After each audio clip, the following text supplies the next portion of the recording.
فأنا ناصح لإخواني بالصدع بالحق، تبيض وجوههم. السكوت في مسألة الحزبية يضرها، فاصدع بما تؤمر وأعرض عن المشركين. سلامي على دماج ورجالها والشيخ يحيى ودار العلم يا سعد بانيها. بسم الله الرحمن الرحيم. سمعوا البيقونية جميعا.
بسم الله الرحمن الرحيم. درسنا في هذا اليوم في باب المدرج.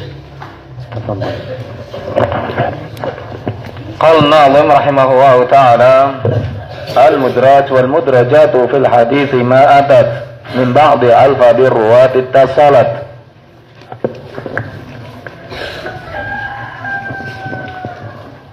بسم الله الرحمن الرحيم. المدرج الحديث المدرج. المدرج الإدراج هو الإدخال. الإدراج هو الإدخال. الإدراج هو الإدخال، وهو إدخال لفظة في الحديث ليست منه. طيب، الإدخال، نعم، إدخال لفظة في الحديث ليست منه، ليست من قول النبي صلى الله عليه وآله وسلم. ولهذا قال الناظم رحمه الله: والمدرجات في الحديث ما أتت. المدرجات التي أدخلت في الحديث ما أتت من بعض ألفاظ الرواة، ليست من قول النبي صلى الله عليه وسلم، من بعض ألفاظ الرواة اتصلت، أي بمعنى أنها أدرجت في الحديث نفسه وليست من قول النبي صلى الله عليه وسلم. Bismillahirrahmanirrahim. Berkata Syekh Abdul Razzaq hafizahullah ta'ala, pembahasan berikutnya dari ilmu mustalah hadis adalah al-mudraj. Al-mudraj, secara bahasa maknanya adalah al-idkhal. Al-idkhal artinya adalah masukkan. Adapun secara istilah, wa huwa idkhalu lafdh fil hadis laisa minhu. Secara istilah, makna daripada mudraj adalah memasukkan lafaz kepada suatu hadis yang bukan bagian dari hadis itu. Yakni lafaz yang dimasukkan ke dalam hadis itu bukan dari perkataan Rasulullah sallallahu alaihi wasallam. Akan tapi dari perkataan sebagian rawi periwayat hadis. Oleh karena itu, An-Nazim rahimahullah taala mengatakan min ba'di alfadhir ruwat ittasalat.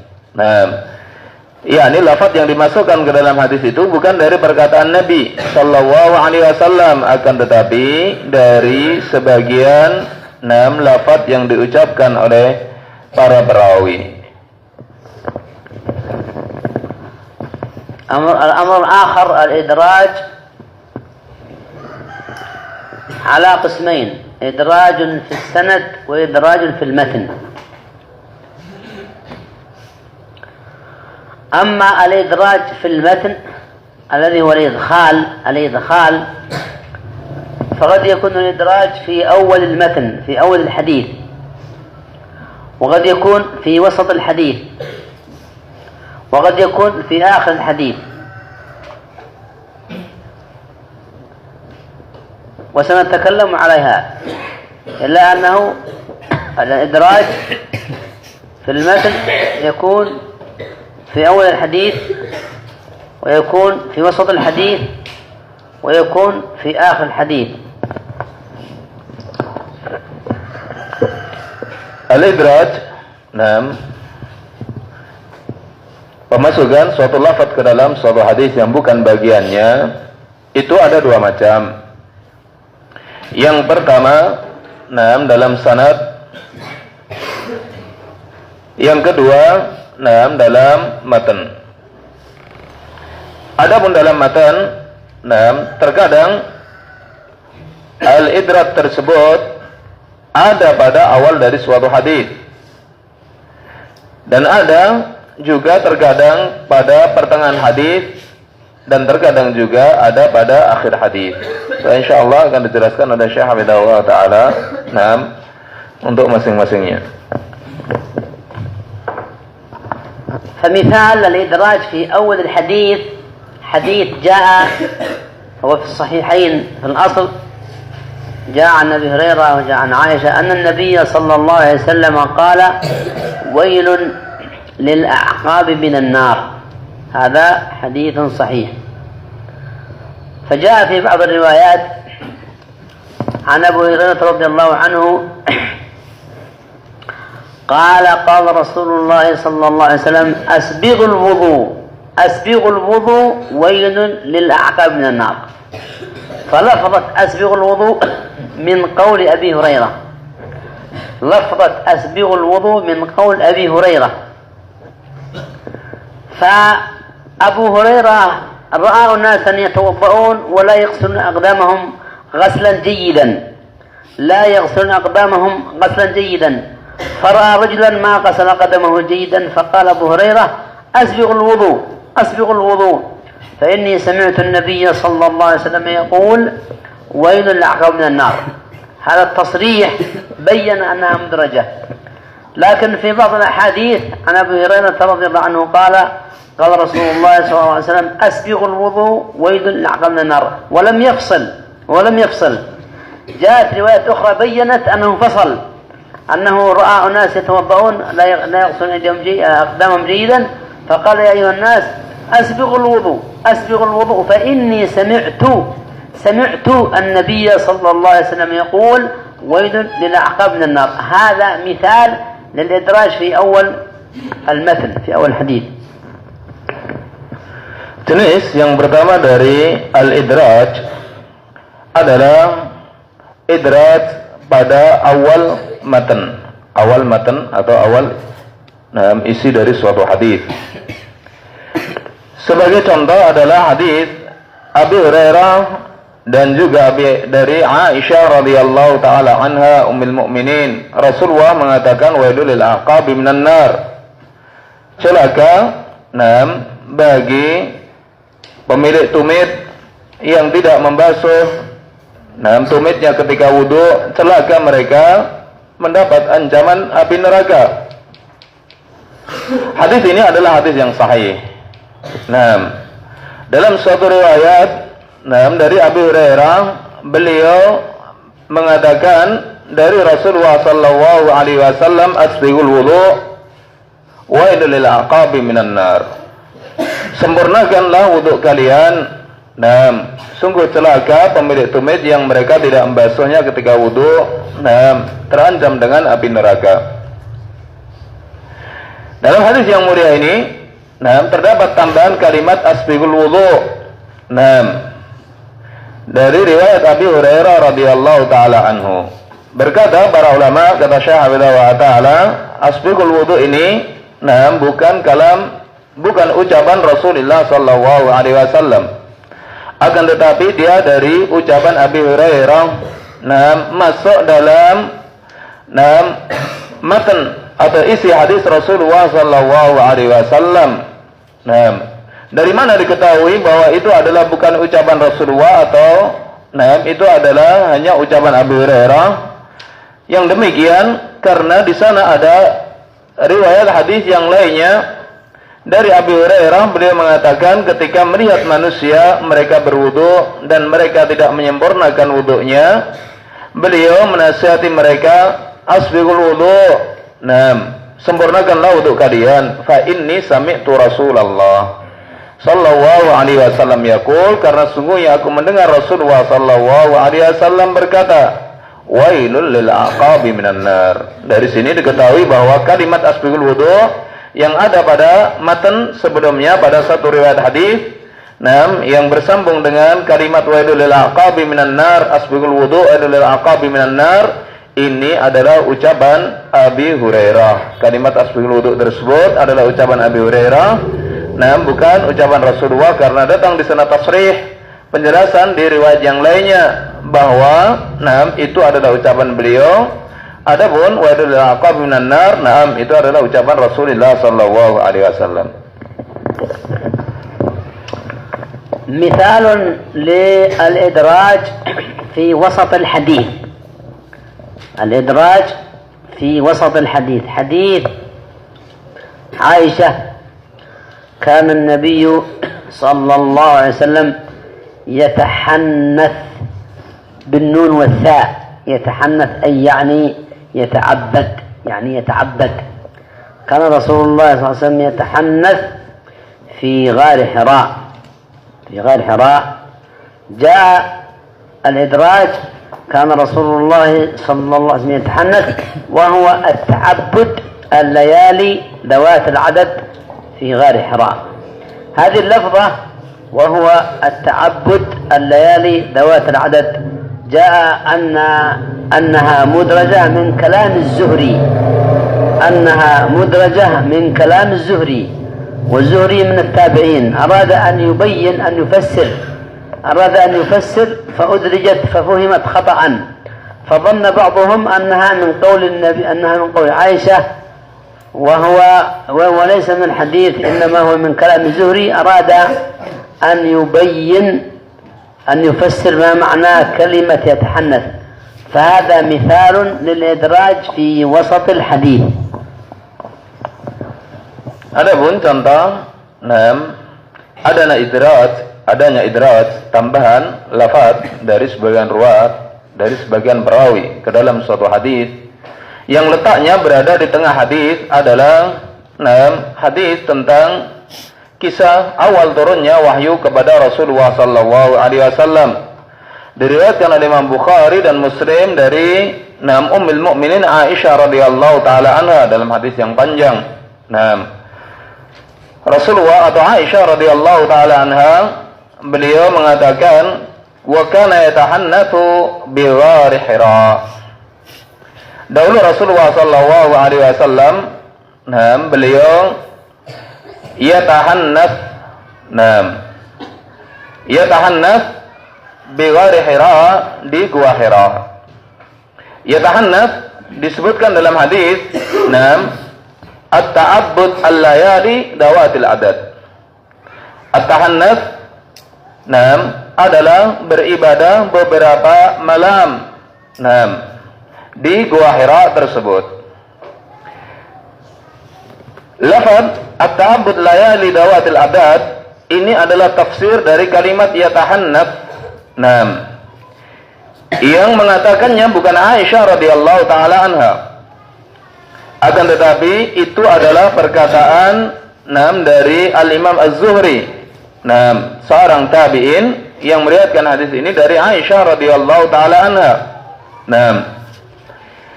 Sebagian dari para perawi menyangka bahwa at-ta'abbud layali dawatil adad yang merupakan tafsir dari kalimat yatahannas dari Imam Zuhri tersebut itu adalah matan hadis, ucapan dari Aisyah radhiyallahu taala anha, padahal dia adalah lafaz yang didatangkan oleh Az-Zuhri dalam rangka untuk menjelaskan makna kalimat yatahannas yang gharib, yang dia masih asing di telinga dari para perawi.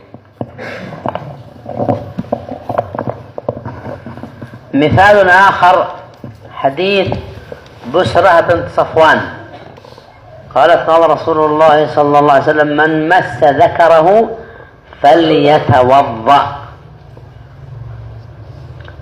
من مس ذكره فليتوضأ. أدرجت لفظة بعد ذكره من مس ذكره أو أنثييه أو رفغيه فليتوضأ، فلفظة أو أنثييه أو رفغيه فليتوضأ هذه مدرجة، والأنثيين والرفغين هما ما حول الفرج، ما حول الفرج. هذا مثال آخر.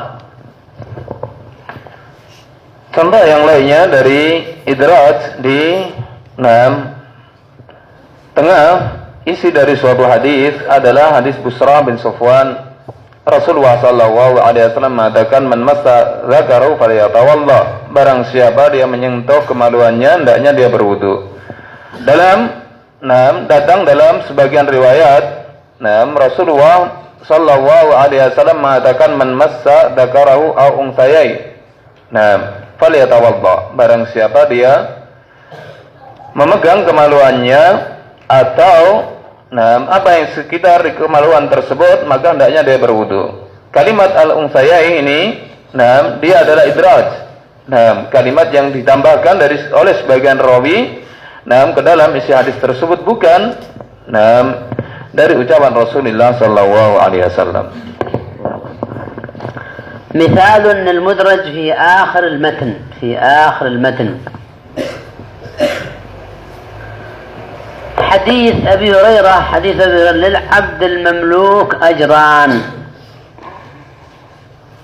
هنا الحديث إلى هنا، ثم جاءت لفظة والذي نفسي بيده لولا الحج والجهاد وبر أمي، لولا الحج والجهاد وبر أمي لا أحببت أن أموت وأنا مملوك، لا أحببت أن أموت وأنا مملوك. هذه اللفظة الأخيرة والذي نفسي بيده لفظة مدرجة، قالوا لأنه يستحيل أن يتمنى النبي صلى الله عليه وسلم أن يكون رقيقا، أن يكون عبدا رقيقا، هذا يستحيل وهو أفضل الخلق. الأمر الثاني الرسول أمه كانت ماتت، فإذا تبين أن هذا من قول أبي هريرة، تبين أنه من قول أبي هريرة لولا الحج والجهاد وبر أمي لا أحببت أن أموت وأنا مملوك. في حديث للعبد المملوك أجران وهو الذي أدى حق الله حق أمواله الحديث. فإذا لفظة لولا الحج والجهاد وبر أمي لا أحببت أنا مملوك مدرجة من قول أبي هريرة. عرفنا ذلك أنها مدرجة لكونه يستحيل أن يقول النبي صلى الله عليه وسلم هذا الكلام أن يتمنى أن يكون مملوكا، وأيضا النبي أمه ماتت، فتبين بهذا بالتأكيد لا شك فيه أنها لفظة مدرجة. هذا مثال مدرج آخر المتن. Adapun contoh mudraj di akhir matan, tambahan lafaz dari seorang rawi dalam isi suatu hadis, akan tapi letaknya di akhir dari hadis tersebut adalah hadis Abi Hurairah radhiyallahu ta'ala anhu. Rasulullah sallallahu alaihi wasallam beliau bersabda, lil 'abdil mamluk ajran, bagi budak sahaya dia mempunyai dua pahala. hadis ini adalah hadis yang sahih. Sampai di sini lafaz hadis. Dalam suatu riwayat, ada tambahan di sana, walladzi nafsi biyadihi, dan demi zat yang jiwaku ada di tangannya, yakni demi Allah. Laulal hajj, kalaulah bukan karena keutamaan dari haji, wal jihad, dan keutamaan dari jihad,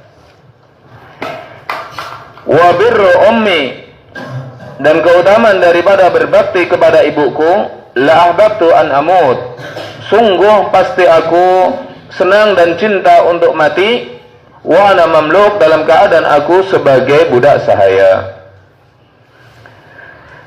Berkata para ulama, kata Syahidullah Ta'ala, kalimat walladzi nafsi biyadi sampai akhirnya tadi itu adalah mudraj, lafaz yang dimasukkan ke dalam matan hadis di akhirnya. Itu bukan ucapan Rasulullah sallallahu alaihi wasallam. Akan tetapi itu adalah ucapan dari Abi Hurairah radhiyallahu anhu. Dari mana diketahui bahwa itu bukan ucapan Nabi? Karena mustahil, tidak mungkin Rasulullah sallallahu alaihi wasallam beliau bercita-cita dan berkeinginan untuk menjadi budak sahaya, budaknya manusia, dalam keadaan beliau adalah hamba Allah Subhanahu wa taala, yang paling agung dan mulia. Kemudian, alasan yang kedua, tidak mungkin beliau mengatakan bahwa kalaulah bukan karena haji dan jihad serta berbakti kepada ibuku. Ibunya Rasulullah meninggal waktu beliau kecil. Bagaimana terus kemudian beliau mengatakan kalaulah bukan karena jihad atau haji dan berbakti kepada ibuku? Tidak mungkin. Untuk beliau berbakti kepada ibunya setelah beliau diangkat menjadi nabi. Ini adalah dua sebab kenapa lafaz ini secara pasti tidak ada keraguan darinya bukan Rasulullah sallallahu alaihi wasallam yang mengucapkannya. Akan tapi itu adalah ucapan dari Abu Hurairah radhiyallahu taala anhu. ونذكر مثال آخر في الإدراج آخر المتن، حديث عن أبي هريرة في البخاري أن النبي صلى الله عليه وسلم قال إن أمتي يوم القيامة يدعون غرا محجلين من آثار الوضوء. معنى أنهم يأتون القيامة وعلى آثار الوضوء واضحة فيهم، واضحة يوم القيامة. أمة محمد صلى الله عليه وسلم يأتون وآثار الوضوء في وجوههم وفي أقدامهم، آثار الوضوء، أماكن الوضوء. لفظة قال فمن استطاع منكم أن يطيل غرته فليفعل، هذه اللفظة من قول أبي هريرة، ليست من حديث النبي صلى الله عليه وسلم، بينت في بعض الطرق الأخرى. نعم، فإذا حديث إن أمتي يدعون يوم القيامة غرا محجلين من أثر الوضوء، فمن استطاع أن يطيل غرته فليفعل، هذه اللفظة الأخيرة فمن استطاع من قول أبي هريرة. Contoh yang lainnya, mudraj di akhir matan adalah sabda Rasulullah sallallahu alaihi wasallam dari hadis Abi Hurairah yang diriwayatkan Imam Bukhari, "Inna ummati yud'auna yaumal qiyamah ghurran muhajjalina min atharil wudu."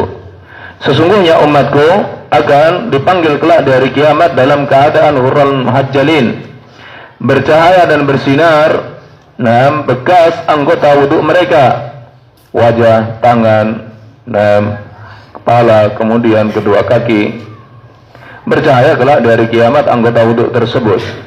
Min atharil wudu, yang demikian disebabkan karena bekas wudu mereka ketika di dunia. Hadis yang mulia ini, dalam sebagian riwayat terdapat di sana tambahan lafaz, yaitu faman istata'a minkum ayyutila ghurratahu falyaf'al. Barang siapa di antara kalian yang mampu untuk memperpanjang cahaya bekas daripada air wudu tersebut, maka hendaknya dia melakukannya. Lafaz faman istata'a minkum ayyutila ghurratahu falyaf'al ini adalah mudraj di akhir matan hadis, bukan ucapan Rasulullah. Diketahui dari mana? Diketahui dari jalan-jalan yang lainnya dari hadis yang diriwayatkan kepada Rasulullah sallallahu alaihi wasallam ini. Dia bukan ucapan Rasulullah sallallahu alaihi wasallam. أما مدرج السند فهو منه أن يضاف رجل في السند يدرجه بعض الرواة وقد يكون بعضه في متصل الأسانيد. سيأتي الكلام على متصل الأسانيد، لكن هذا. وكذلك بعض الرواة قد يروي حديثا فيدمج بعضهم ببعض، يدمج رواية بعضهم ببعض، يدمجها إدماجا، كقصة حديث الإفك، يقول كل قد حدثني، نعم، فيدرج الروايات بعضها في بعض.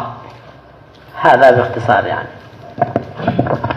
Adapun mudraj dalam sanad, yakni jenis yang kedua dari mudraj, karena al-idraj itu ada dua, matan dan di sanad. Matan sudah kita jelaskan atau dijelaskan oleh Syekh. Kemudian yang kedua adalah idraj yang ada pada sanad. Idraj yang ada pada sanad adalah dalam bentuk memasukkan suatu rawi ke dalam sanad suatu hadis. Yang demikian adalah seperti hadis tentang kisah ifk, tentang kisah dusta yang disebarkan oleh orang-orang munafik dalam hadis yang panjang dari Zuhri, dari Aisyah radhiyallahu taala anha. Diriwayatkan dengan berbagai jalannya masuk sebagian daripada rawi kepada sanad yang lainnya. Demikian idraj yang ada pada sanad dicontohkan oleh Syekh Hafizahullah taala.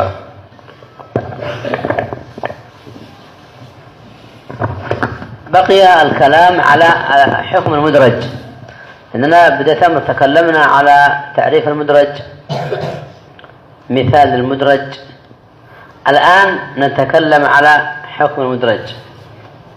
المدرج هو ليس من كلام النبي صلى الله عليه وسلم، ليس من كلام النبي صلى الله عليه وسلم. طيب، فهو إذن يعتبر من قسم الضعيف، ليس من كلام النبي صلى الله عليه وسلم. هذه فائدة. الفائدة الثانية كيف نعرف المدرج، سيأتي ذكره. Apa hukum daripada hadis yang mudraj? Al-jawab kata Syekh Hafizahullah taala, al-mudraj adalah hadis yang bukan dari ucapan Rasulullah sallallahu alaihi wasallam. Jadi hukumnya dia masuk pada hadis-hadis yang dhaif.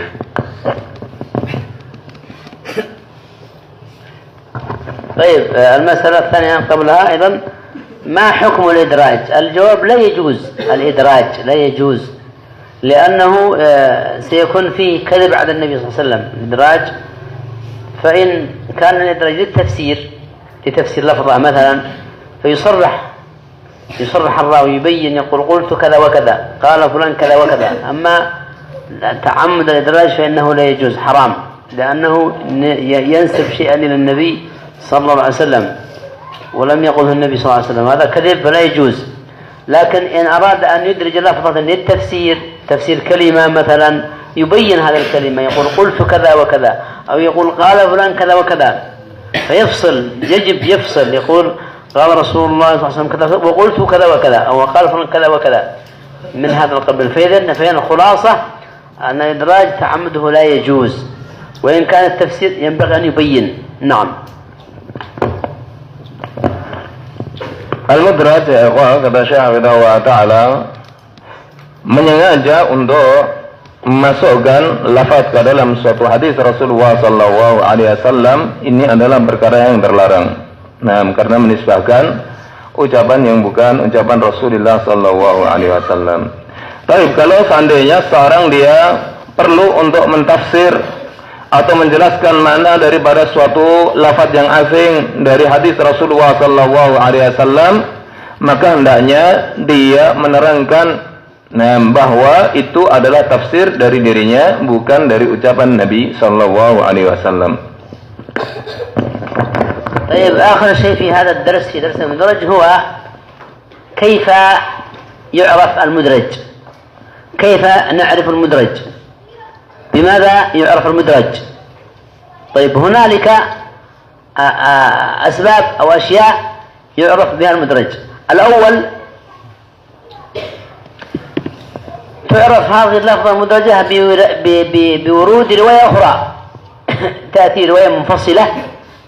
رواية منفصلة فتبين هذه اللفظة المدرجة. تأتي رواية منفصلة تبين هذه اللفظة المدرجة. إذن فيعرف بورود رواية أخرى منفصلة تبين هذه اللفظة المدرجة. الثاني أن يصرح الراوي يقول مثلا قال رسول الله صلى الله عليه وسلم كذا وقلت أنا كذا وكذا، هكذا، مثل حديث ابن مسعود قال رسول الله صلى الله عليه وسلم من مات لا يشرك بالله شيئا دخل الجنة وقلت ومن مات يشرك بالله شيئا دخل النار. هذا ابن مسعود يبين هذا. هذان شيئان وسنذكر البقية إن شاء الله. Berikutnya kata Syekh Hafizahullah Ta'ala adalah tentang bagaimana caranya untuk mengetahui hadis yang mudraj. Hadis yang mudraj diketahui pertama adalah dengan melihat atau dengan mencari tahu atau dengan datangnya riwayat yang lainnya yang terpisah dari riwayat tersebut yang menjelaskan bahwa lafaz dalam hadis yang ada adalah tambahan dari rawi bukan dari ucapan Nabi sallallahu alaihi wasallam. Kemudian yang kedua adalah dengan tasrih, dengan penjelasan dari rawi itu sendiri. Seperti ucapan Ibnu Mas'ud radhiyallahu anhu, "Man mata la yusyriku billahi syai'an dakhala al-jannah." Barang siapa mati dalam keadaan tidak menyekutukan Allah Subhanahu wa taala dalam peribadahan dengan sesuatu apapun, maka dia akan masuk ke dalam jannah. Qultu, kata Abdullah bin Mas'ud, dia mengatakan, aku berkata. Ini tambahan dalam hadis. Kan tadi beliau yusarrih. Beliau berterus terang mengatakan man mata yusyriku billahi syai'an dakhalan nar. Barang siapa mati dalam keadaan menyekutukan Allah dalam peribadahan dengan sesuatu apapun, maka pasti dia masuk ke dalam neraka.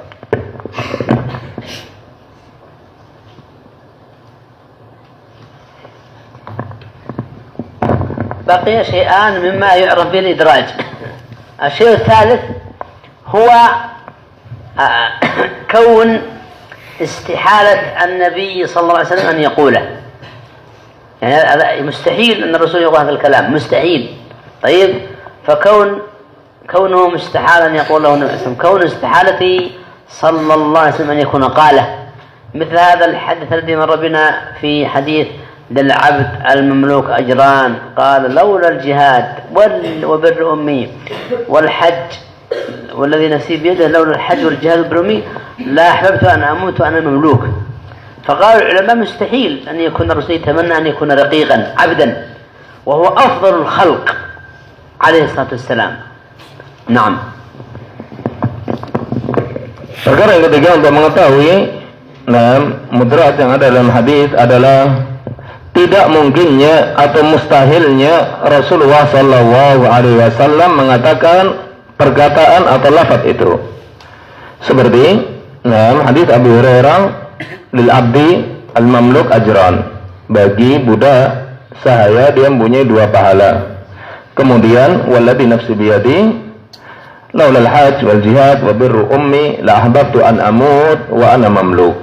Ucapan ini adalah ucapan walladzi nafsi biyadi, demi Allah Subhanahu wa taala, dan yang seterusnya itu adalah ucapan yang mustahil untuk Rasulullah sallallahu alaihi wasallam mengucapkannya, karena dalamnya terdapat makna beliau bercita-cita dan berangan-angan menjadi hamba sahaya dalam keadaan beliau adalah seutama-utamanya makhluk Allah Subhanahu wa taala. في الأخير في هذا معرفة المدرج أيضا أن يصرح أحد أئمة الحديث الكبار، أن يصرح أن هذا لفظ مدرجة. فإذا صرح أحد أئمة الحديث، مثلا لو صرح الإمام البخاري، الإمام أحمد مثلا، يحيى بن سعيد القطان، علي بن المديني، يحيى بن معين، هؤلاء الجهابذة النقاد الفطاحلة، نعم، فالشاهد أن يصرح أحد أئمة الحديث، أن ينص أحد أئمة الحديث أن هذه لفظة مدرجة، وإذا صرح أحد أئمة الحديث قبل منه هذا الأمر فعرفت أنها لفظة مدرجة. Yang keempat, cara mengetahui suatu hadis adalah mudraj adalah dengan nas dari para a'immah. Para a'immah hadis semacam Imam Ahmad bin Hanbal, Yahya bin Qattan, Bukhari, Yahya bin Ma'in, dan yang lainnya dari para ulama, para ulama hadis yang terkemuka, yang mengetahui di sana tentang illah cacat dari suatu hadis dan yang semisalnya. Mereka menyatakan dengan nas bahwa sesungguhnya hadis tersebut atau lafaz yang ada dalam hadis tersebut adalah mudraj, ucapan dari seorang rawi, bukan ucapan Nabi.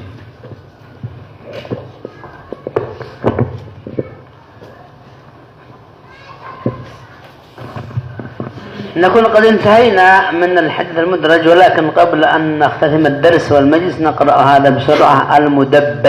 المدبج وهو قول الناظم رحمه الله تعالى: وما روى كل قرين عن أخه مدبج فاعرفه حقا وانتخذ.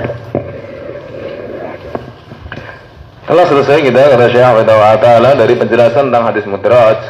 Berikutnya adalah penjelasan tentang hadis mudabbaj. Wa ma rawa kullu qarinin an akhi mudabbajun fa'rifu haqqan wantakhi.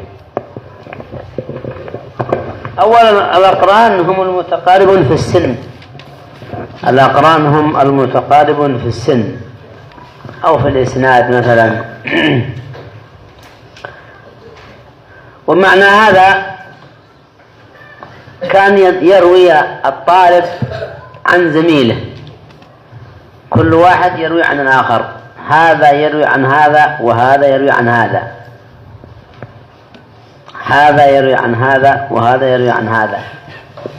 الأستاذ أبو همام يروي عن الأستاذ محمد درحام، والأستاذ محمد درحام يروي عن الأستاذ أبو همام. طيب، هذا يسمى مدبج. طبعا الديباجة هذه ديباجة الوجه، هذه ديباجة الوجه، هذه ديباجة الوجه، فكأنه جلس وأمامه صاحبه، أمامه أخوه صاحبه، وجه بوجه بوجه بوجه، مواجهة. إذن هذا روى عن هذا وهذا روى عن هذا. مثلا أبو هريرة صحابي، أنس بن مالك صحابي، أبو هريرة روى عن أنس بن مالك، وأنس بن مالك روى عن أبي هريرة، هذا يسمى مدبج. إذا روى أبو هريرة عن أنس ولم يروي أنس عن أبي هريرة يسمى أقران، يسمى أقران. لكن إذا روى كل واحد عن آخر هذا يسمى مدبج، مأخذ من ديباجة الوجه، من ديباجة الوجه. ولهذا قال: وما روى كل قرين عن أخه، يعني عن أخيه، لكن هنا حذفت الياء للترخيم، اختصار الكلمة. وما روى كل قرين عن أخه مدبج، هذا مدبج، اعرف هذا مدبج وافتخر به. نعم، هذا المعنى. وما روى كل قرين عن أخيه مدبج فأعرفه حقا وانتخي. وما روى كل قرين, ini maksudnya adalah kata Syekh Hafidhahullah Ta'ala, jika dua orang sahabat masing-masingnya saling meriwayatkan dari yang lainnya, maka inilah makna daripada mudabbaj. Misalkan Abu Hurairah meriwayatkan dari Anas dan Anas meriwayatkan dari Abu Hurairah. Nah, ini adalah riwayat mudabbaj. Nah, baik, mudabbaj secara bahasa diambil dari kalimat dibaj. Nah, dibaj itu adalah raut wajah. Nah, raut wajah. Nah, seseorang yang ada pada kita ini adalah dibaj.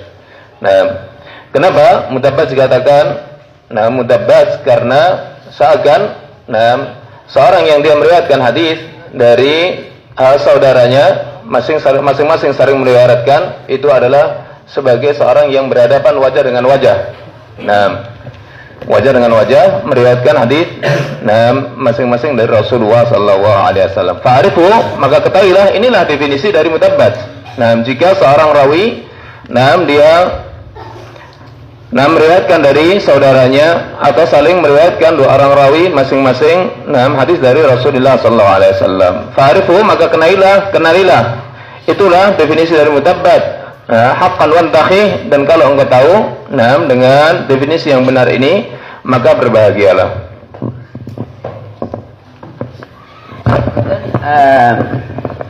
نحن إن شاء الله عز وجل على نهاية البيقونية بإذن الله سبحانه وتعالى. بعد أن ننتهي منها بعد يوم أو يومين سنفتح لإخواننا درسا في خلال أسبوع إن شاء الله في كيفية البحث في مصطلح الحديث.